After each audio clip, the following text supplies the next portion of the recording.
The whole issue of climate change and moving to a low carbon economy is vitally important. This is a long-term transition from today's high carbon economy to a lower economy. Albertans, the government, the industry, we get it. We know this is important, that we have to take our environmental responsibilities serious. We need to make very significant reductions in our greenhouse gas emissions.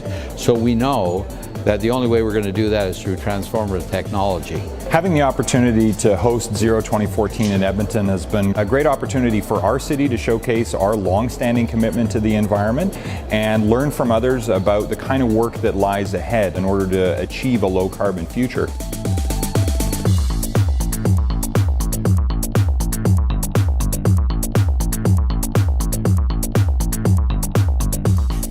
It's also been a neat opportunity to focus on emerging technology and innovation through the Grand Challenge competitions. The Grand Challenge is really quite exciting, and it's actually trying to look at the problem a little differently. What do we do if we manage to capture and sequester carbon, or just capture it? What do we do with it then? Is there an economic model for doing something beyond the capture? What we created was a global contest to come up with ideas that would produce carbon-based, high-value-added products or markets. The first round of winners, there are 24 projects, and each of those projects is going to get $500,000 to help take their new technology or idea to the next level. These bright finalists and their innovative projects to help reduce greenhouse gas emissions are an example of what can be accomplished by looking for solutions and thinking outside of the box. Our scientists tell us we are now in the sixth extinction event. We could lose up to 70% of all the life forms on Earth by as early as the last quarter of this century,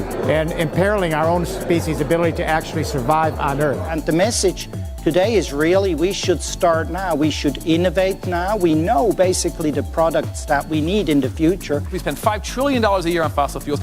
It ain't going anywhere soon.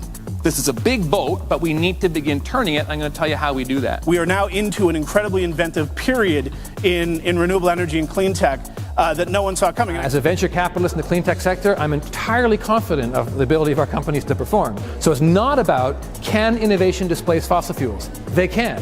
The question is, will they displace fossil fuels fast enough to mitigate climate disruption? As a union, we have a program where we can add up all of our travel emissions through an entire year. That's our airplanes, our bus rides, our hotel stays. We've worked with the Environmental Foundation to add up those numbers and figure out individually how much tonnage we're responsible for. And then we're directed down to purchase gold standard carbon credits so we can subsidize power plants in the developing world. They can choose to go with a cleaner option as opposed to building coal power plants. We promote a triple bottom line, that you can actually have a healthy economy, a healthy environment, and healthy people, and then all those things that we do, whether they're for climate protection or not, they're good for cities anyway. They're good for people's health. They're good for air quality. We live locally, we have to act locally, and we can act locally, think globally, right? That's kind of the bumper sticker. I am optimistic that the humankind is not going to destroy itself. I do believe that at the end of the day, we will pick up the costs of doing something, the right thing, we hope, and move forward. And the more people, the more bright brains that we get working on our issues, the better are our chance for success. So this conference has been a tremendous success in that regard. It's been really inspiring. People from all kinds of sectors, all kinds of stakeholders who are saying, yeah, it is an issue and we're trying to get on it. It's really nice to see the actions that are occurring. Very rewarding in terms of seeing that things are actually happening. A conference like this is so important.